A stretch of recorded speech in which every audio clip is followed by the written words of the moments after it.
হযরত সুলাইমান রাদিয়াল্লাহু তাআলা আনহু একদিন রাস্তা দিয়ে হাইটা যাইতেছে, উম্মতদেরকে নিয়ে হাইটা যাইতেছে।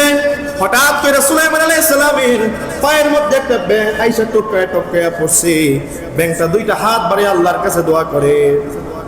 সুলাইমান আলাইহিস সালামের পায়ের মধ্যে দুইটা পাও দিয়া ব্যাঙটা দুই হাত তুলে আল্লাহর কাছে দোয়া করে, আল্লাহ বহুদিন হয়ে গেল বৃষ্টি দাও না, আমি তো তোমার ব্যাঙ জীব, আমি তো বড় কষ্ট পাই, আমি তো ব্যাঙ, নদীর মধ্যে থাকলেও পানি লাগে, উপরে থাকলেও পানি লাগে, যেখানে থাকি এখানে আমার পানি লাগে।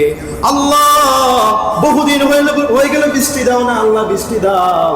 সুলাইমান আলাইহিস সালাম নিজের পায়ের দিকে তাকালেন, পায়ের দিকে তাকায় একটা মুস্কি হাসি দিলেন। কেন হাসি দিলেন? কারণ নবী যা দেখতেছে, ব্যাঙ যে আল্লাহর কাছে দোয়া করে, সাথে যে উম্মতরা আছে ওই উম্মতরা কিছুই দেখে না। সুবহানাল্লাহ।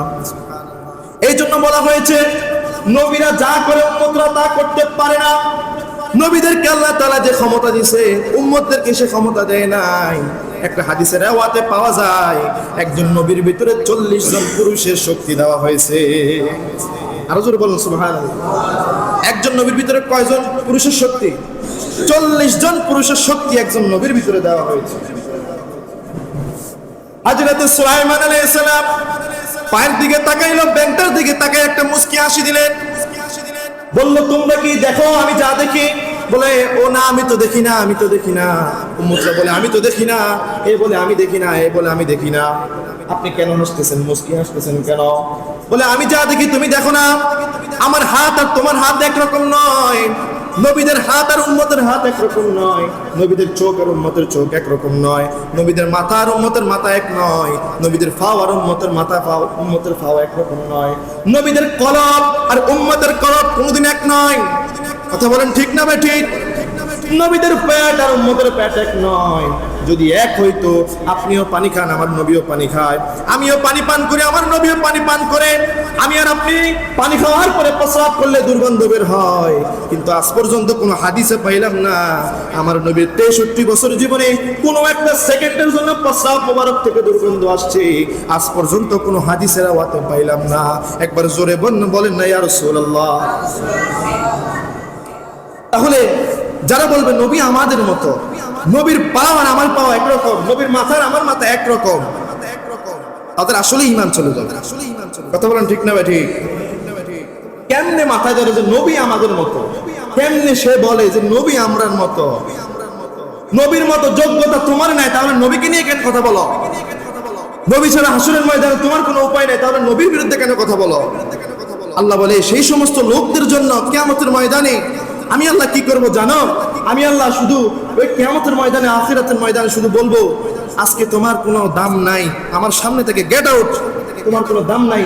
ওই যে মনে আছে কিয়ামতের ময়দানে দুনিয়ার জমিনে যে আমার নবীর বিরুদ্ধে কথা বলেছ, আজকে তোমার আমার কাছে কোনো দাম নাই, তোমার জন্য রয়েছে স্বয়ং জাহান্নাম। কন্যা নাউজুবিল্লাহ।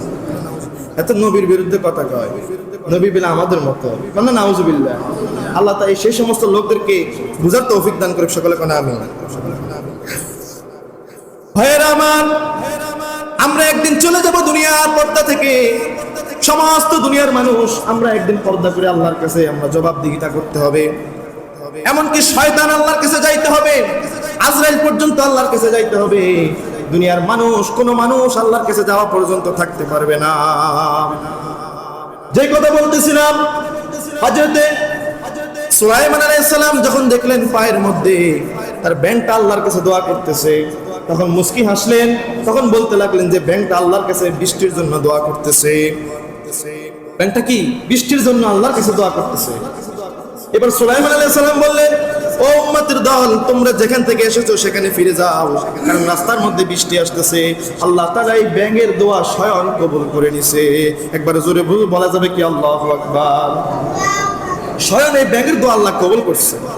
তাহলে ওই আয়াতের সাথে আমরা বুঝতে পারি যে সমগ্র পৃথিবীর মানুষ আল্লাহর ইবাদত করুক অথবা না করুক, কিন্তু আল্লাহর সমস্ত 18,000 মাখলুকাতের মধ্যে 17,000 মাখলুকাত আল্লাহর ইবাদত করে। বলে, মানুষ আমার ইবাদত করে না, কিন্তু মানুষকে আমি শ্রেষ্ঠ জীব হিসেবে বানাইছি, কিন্তু বাকি 17,000 যে জীব আমি বানাইছি তাদেরকে কথা বলার হুকুম দেই নাই, তাদেরকে কথা বলার কোনো যোগ্যতা দেই নাই, কিন্তু সেই সমস্ত জীব আমি আল্লাহর ইবাদত করে, গাছপালা আমার ইবাদত করে, মাটি পর্যন্ত আমার জিকির করে, গাছপালা পশু পাখি পাতা লতা সমস্ত কিছু আমি আল্লাহর জিকির করে, এই যে বনের পশু পাখি কুকুর পর্যন্ত আল্লাহর জিকির করে। কন্যা সুবহানাল্লাহ। মাটি পর্যন্ত, যে মাটির উপরে বসে আছেন আপনারা, সেই মাটি পর্যন্ত আল্লাহর জিকির করে। তার প্রমাণ কি? যখন আপনি ঢিলা কুলুপ করতে মাটির হাতে নিবেন, তখন 3 বার টোয়া দেওয়া লাগে। 3 বার কি দেওয়া লাগে? যেটা দিয়ে কুলুপ করবেন এটা 3 বার টোয়া দেওয়া লাগে। এই মাসালা জানা আসেনি? কেন টোয়া দেওয়া লাগে? 3টা বার টোয়া দিয়ে দেখবেন, 3টা বার টোয়া দেওয়ার পরে এই কুলুপ মাটিটা আল্লাহর জিকির করা বন্ধ করে। তারপর আপনি আল্লাহর জিকির করা বন্ধ করার পরে এই কুলুপটা দিয়ে আপনি পরিষ্কার করতে পারবেন। সুবহানাল্লাহ।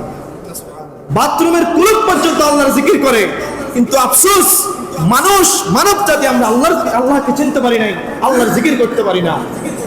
দুনিয়ার এক কাজে বিকাজে সময় নষ্ট করি, কিন্তু আমার আল্লাহর জিকির করতে আমাদের মন চায় না।